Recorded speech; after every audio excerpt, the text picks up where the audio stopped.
అందరికీ నమస్కారం. Welcome to Dharmachakra news. మన తెలంగాణ రాష్ట్రంలో ఎస్ఐఆర్ ప్రక్రియ అనేది ప్రారంభం కావడం జరిగింది. మనందరికీ తెలిసిన విషయమే.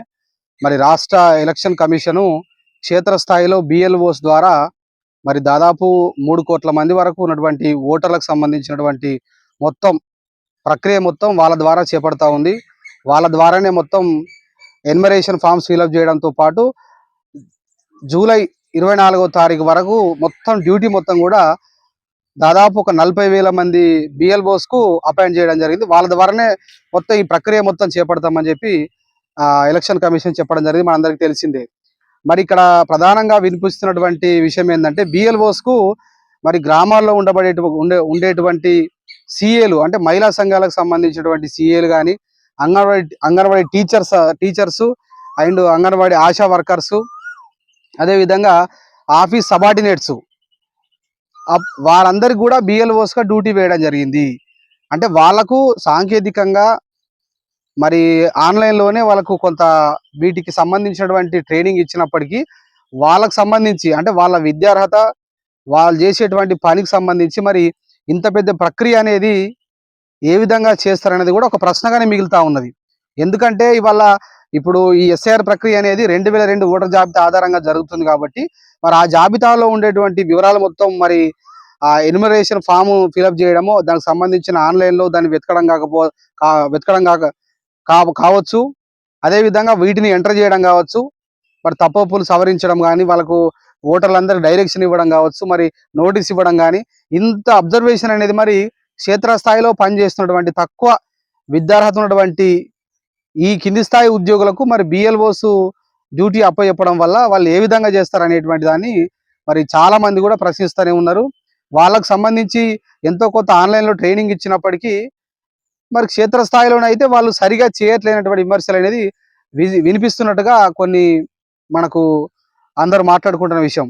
దానికి సంబంధించి ఈరోజు మరి ఒక ఆర్టికల్ అనేది రావడం జరిగింది. ఆంధ్రజ్యోతి స్టేట్ ఎడిషన్లో ప్రధానంగా పెద్ద ఆర్టికల్ రాయడం జరిగింది బిఎల్ఓలకు సంబంధించినటువంటి విషయం.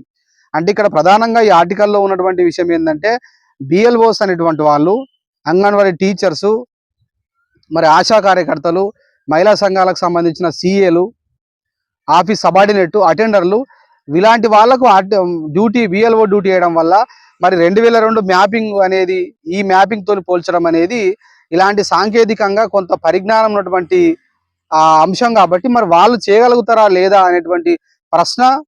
దాంతోపాటు ఎన్యుమరేషన్ ఫామ్స్ అనేటి 2 రోజుల నుంచి కొంత డిస్ట్రిబ్యూషన్ కూడా ఇంతవరకు జరగలేదు, కొద్దిమందికి ఇంకా ఫామ్సే చేరలేదు. ఈ విధంగా అయితే మరి ఇన్ని కోట్ల మంది ఓటర్స్ను మరి మనం మ్యాపింగ్ ఎట్లా చేస్తాము, చివరికి నెక్స్ట్ మంత్ జూలై 31వ తారీఖు వరకు జాబితా ఎట్లా జరుగుతుంది, ఈ జాబితా లేకుండా మరి అర్హులైనటువంటి ఓటర్లందరూ కూడా ఏ విధంగా లెక్కిస్తారనేది కూడా మరి జరుగుతుందనేటువంటి అంశం మీద ఆర్టికల్ అనేది రావడం జరిగింది. ఆర్టికల్ను బ్రీఫ్గా మనం ఎక్స్ప్లెయిన్ చేసే ప్రయత్నం చేద్దాం. మొత్తం మీద ఇక్కడ ఏంటంటే ఇదేంటి సార్, 4,000 బూతులకు చేరని ఎన్యుమరేషన్ ఫారాలు అంటే 4,000 బూతులకు రాష్ట్రంలో దాదాపు మరి 35,000 కేంద్రాలు ఉంటే దాదాపు 4,000 బూతులకు మరి ఇక్కడ చేరినట్టుగానే ఇక్కడ రాయడం జరిగింది. అంటే చదువు సాంకేతికత లేని వారికి బాధ్యతలు. అంటే వాస్తవానికి వాళ్ళను తక్కువ చేయడం కాకుండా కూడా కింది స్థాయి ఉద్యోగులు కాబట్టి ఇప్పుడున్నటువంటి సాంకేతికను వాళ్ళకున్న క్వాలిఫికేషన్ బట్టి ఇప్పుడున్న సాంకేతికతను అందిపుచ్చుకుంటా లేరనే విషయం మనందరికీ తెలిసిన విషయమే. మరి ఇలాంటప్పుడు మరి వాళ్ళందరినీ కూడా డ్యూటీ వేయడం వల్ల మరి ఏ విధంగా చేస్తారనేది ఇక్కడ ప్రశ్న. ఓటర్లకు సాయం చేయలేని స్థితిలో బిఎల్ఓలు 2002 జాబితాలో పేరు వెతకడంలో వైఫల్యం. మరి అది ఈసీఐ నెట్ యాప్ ఉంది కాబట్టి ఆ ఈసీఐ నెట్ యాప్లో మరి ఆ జాబితా వెతకాలంటే చాలా మంది మరి కింది స్థాయి ఉద్యోగులందరూ కూడా మరి కొంత సాంకేతిక పరిజ్ఞానం అనేది ఉండాల్సి ఉంటుంది. ఆ నెట్ను మరి యాప్ డౌన్లోడ్ చేసుకోవడము, దాంట్లో వెతకడము, మరి ఇప్పుడున్నటువంటి జాబితా నుంచి మ్యాప్ చేయడము కొంత సాంకేతికతో ముడిపడ్డ అంశం. మరి దీన్ని వీళ్ళు ఏ విధంగా చేస్తారనేది కూడా ప్రశ్ననే ఉన్నది. ఇక్కడ రాజకీయ పార్టీకి సంబంధించిన నాయకులు బిఎల్ఏ అంటే బూత్ లెవెల్ ఏజెంట్స్, పొలిటికల్ పార్టీలకు సంబంధించిన గుర్తింపు పొందినటువంటి జాతీయ పార్టీలకు సంబంధించిన వాళ్ళందరూ ఉన్నారు కాబట్టి వాళ్ళకి కొంత వీళ్ళకన్నా ఎక్కువ మెరుగుంది అనేటువంటి ప్రశ్న తలెత్తుతా ఉన్నది. అంటే వాస్తవానికి ఏంటంటే బిఎల్ఓలను కొంత క్షేత్రస్థాయిలో అబ్జర్వ్ చేసినప్పటికీ అసలు మాకు ఈ ట్రైనింగ్ ఎంతో కొంత ఆన్లైన్ ఇవ్వడం జరిగింది తప్ప మాకు దీని మీద మాకే తెలవట్లేదు ఏ విధంగా చేయాలనేటువంటి పరిస్థితి కూడా ఉన్నట్టుగా మనకు తెలుస్తూ ఉన్నది. మరి ఇక్కడ ఏంటంటే రాజధానిలో ఒక చోట ఉండేది మరొక చోట, లక్షల మందికి ఏం చేయాలో చెప్పేవారు లేరు, ఎంత భారమో ఎంత కష్టమో స్పష్టత లేదు, నిమ్మకు నీరెత్తనట్టు బిఎల్ఓల ప్రవర్తన, డెడ్ లైన్ ముంచుకొస్తున్న సంక్షోభ పరిస్థితి, ఏ రోజుకి ఆ రోజు నివేదికలు తెప్పిస్తే మంచిది. అంటే డెడ్ లైన్ అంటే ఏంది, మనకు 24వ తారీఖు నెక్స్ట్ మంత్ 24వ తారీఖు వరకు మనకు ప్రక్రియ అనేది ఉంటుంది కాబట్టి మొత్తం మీద పూర్తి చేయాలి. 31వ తారీఖు జూలై 31వ తారీఖు ముసాయిదా జాబితా డ్రాఫ్టింగ్ అనేది ప్రకటించడం జరుగుతుంది. మరి ఇంత భారం ఉన్నది, ఒక్కొక్క బిఎల్ఓకు మరి దాదాపు 1200 మంది మ్యాపింగ్ చేయాల్సి ఉన్నది. మరి వాళ్ళకే దీన్ని ఏ విధంగా మ్యాప్ చేయాలి, ఏ విధంగా వివరాలు అడిగేటువంటి ప్రశ్నలు ఏ విధంగా ఇవ్వాలి, ఓటర్ జాబితాకు సంబంధించిన మరి వాళ్ళ పేరెంట్స్ డాటా తీయాల్సి ఉంటుంది, వాళ్ళు లేకపోతే డాక్యుమెంట్స్ ఇవ్వాల్సి ఉంటుంది, ఎలక్షన్ కమిషన్ సంబంధించిన 12 డాక్యుమెంట్స్ నోటీస్ ఇస్తే ఇవ్వాల్సి ఉంటుంది. ఇంత డైరెక్షన్ ఇవ్వాల్సినటువంటి పరిస్థితి లోపల మరి వీళ్ళకి మరి క్షేత్రస్థాయిలో వాళ్ళకి డ్యూటీ అప్పచెప్పడం, అసలే వాళ్ళు అంగన్వాడీ టీచర్స్ వాళ్ళకో పని భారము, ఇదంతా చేయడం అనేది కూడా ఒక్కొక్కసారి ఏ విధంగా జరుగుతుందని కూడా మనం చూడాల్సినటువంటి పరిస్థితి ఉన్నది. ఇక్కడ ఒక ఉదాహరణ ఇచ్చినట్టు, ఒక 20 ఏళ్ళుగా ఒక అతను సబార్డినేట్, జిహెచ్ఎంసీలో సబార్డినేట్ కాబట్టి అతను 20 ఏళ్ళుగా స్నాక్స్ టీసీ ఇచ్చిన, ఇప్పుడు డ్యూటీ చేస్తే నేను ఏం చేయాలి, అసలు నాకు వాట్సాప్లో రీల్స్ మాత్రమే చూడాల్సి వస్తుంది తప్ప మరి నేను ఎట్లా చేస్తా అని చెప్పేసి అంట డ్యూటీ చేయడం జరిగింది. అతను ఏం చేయాలి, 1200 మంది మ్యాప్ చేయాల్సి ఉంటుంది.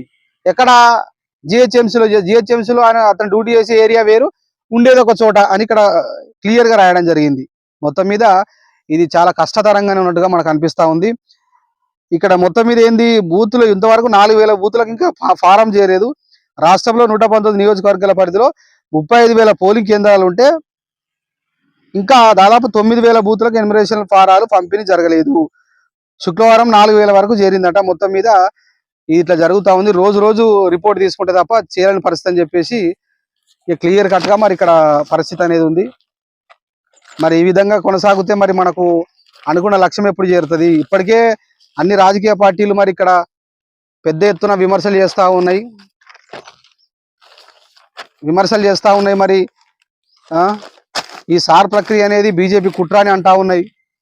తమిళనాడు, బీహారు, పశ్చిమ బెంగాల్ రాష్ట్రాల్లో ఆల్రెడీ ఓట్లు పోయినాయి కాబట్టి ఇప్పుడు కూడా పోతే అనేటువంటి భయం కూడా ఉన్నది. కాబట్టి ఇలాంటి సిచ్యువేషన్లో ఇంత క్షేత్రస్థాయిలో డౌన్గా ఉండి పనితీరు ఈ విధంగా నెమ్మదిగా ఉంటే కనుక ఈ ప్రక్రియలో మరి చాలా మంది లక్షల ఓట్లు కూడా కోల్పోయే పరిస్థితి ఉంటుంది. ఎందుకంటే వాస్తవానికి ఎలక్షన్ కమిషన్ రిపోర్ట్ ఆధారంగా ఏముంది, తెలంగాణ రాష్ట్రంలో 90 కోట్ల ఓట్స్ 2002 ఎస్ఐఆర్ జాబితా నుంచి ఈ జాబితాకు సరిపోలుస్తలేరని చెప్పేసి, సరిపోవట్లేదు కాబట్టి అవి కూడా పోయే ప్రమాదం ఉందని కూడా మరి నివేదికలు ఎలక్షన్ కమిషన్ చెప్తా ఉన్నది. మరి అలాంటి సందర్భంలో వాళ్ళకు మరి క్లారిఫికేషన్ ఇవ్వాల్సి ఉంటుంది. ఎలక్షన్ కమిషన్ నిర్దేశించినటువంటి 12 డాక్యుమెంట్స్ వాళ్ళకి చెప్పాల్సి ఉంటుంది. ఇంత కథ ఉన్నప్పుడు క్షేత్రస్థాయిలో ఇలాంటి గడ్డు పరిస్థితి ఉంటే కనుక ఈ ప్రక్రియ అనేది చాలా ఇబ్బందికరంగా ఉంటుంది. ఓట్లు చాలా మంది కోల్పోయే పరిస్థితి ఉంటుంది. ఈ విధంగానైతే మొత్తం మీద కష్టంగా ఉందనేటువంటి ఆర్టికల్ అయితే రాయడం జరిగింది. ప్రక్రియ కొనసాగుతుంది. ఇలా సాంకేతిక ఉన్నటువంటి వారికి విధులు ఇస్తే బాగుంటుందని చెప్పేసి యాప్ చూడ రావట్లేదు వాళ్ళకి. మరి చిరునామాలో ఓటర్ లేరు, ఇంత కష్టం ఉన్నది వాస్తవానికి.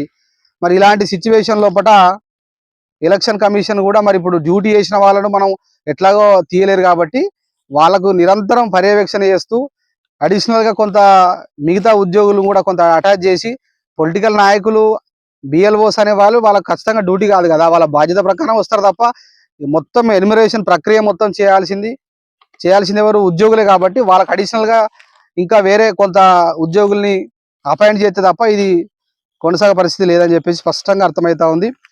ఏదేమైనప్పటికీ తెలంగాణ రాష్ట్రంలో మరి ప్రారంభమైనటువంటి సార్ ప్రక్రియ అనేది విజయవంతంగా జరిగినప్పుడు మరి అర్హులైనటువంటి ప్రతి ఓటర్కు ఇప్పుడు ఇందులో క్లియర్గా మళ్ళా కొత్త ఓటర్లకు కూడా అవకాశం ఇవ్వడం జరిగింది. నియోజకవర్గాలకు మార్పు సంబంధించినటువంటి కాన్స్టిట్యున్సీ మార్పు ఉన్నది, అడ్రస్ మార్క్స్ ఉన్నాయి, చనిపోయిన వాళ్ళను మనం రిమూవ్ చేయాల్సి ఉన్నది, దొంగ ఓట్లను గుర్తించేది ఉన్నది, డివోలోటింగ్ గుర్తించేది ఉన్నది. ఇంత పకడ్బందీగా జరగాల్సినటువంటి మరి ఆ ప్రక్రియ మరి బిఎల్ఓతో ఎట్లయితుందని చెప్పేసి కూడా చాలా విమర్శలు అవుతా ఉన్నాయి. కాబట్టి ఎలక్షన్ కమిషన్ దీనికి ఒక మార్గం చూపించి మొత్తం మీద తెలంగాణలో ఉన్నటువంటి అర్హులైనటువంటి ప్రతి ఓటర్ కూడా ఓటు కల్పించడం కోసం, కొత్త ఓట్లు కల్పించడంతో పాటు మరి పాత ఓట్లను పరిరక్షించడం కోసం తప్పకుండా చర్యలు తీసుకోవాలని ఈ సందర్భంగా ధర్మచక్ర న్యూస్ ఛానల్ తరపున కోరుతా ఉన్నాం. బాధ్యతగా మన ఈ ఎంటైర్ సార్ ప్రక్రియకు సంబంధించి ఎంతో కొంత తెలిసే ప్రయత్నం మన ఛానల్ ద్వారా చేయడం జరుగుతుంది. కాబట్టి ఇంకా ఇక ఇక ముందు కూడా క్షేత్రస్థాయిలో కూడా కొంత గ్రౌండ్ రిపోర్ట్ పరిశీలిస్తూ తప్పకుండా ఛానల్ ద్వారా ఓటర్స్ అందరికి కూడా కొంత క్లారిఫికేషన్ చేసే ప్రయత్నం చేస్తామని చెప్పేసి అందరికి కూడా తెలియజేస్తూ, మరి ఈ వీడియో నచ్చినట్లయితే తప్పకుండా లైక్ చేసి కామెంట్ చేయండి, షేర్ చేయండి, మరింత మందికి చేరవేసే ప్రయత్నం చేయండి. ఏ డౌట్స్ ఉన్నా నా పరిధిలో ఎంతో కొంత క్లారిఫికేషన్ ఇచ్చే ప్రయత్నం చేస్తాను. కాబట్టి కామెంట్ తెలియజేయాలని చెప్పేసి మీ అందరిని కోరుకుంటూ అందరికీ థ్యాంక్ యూ వెరీ మచ్.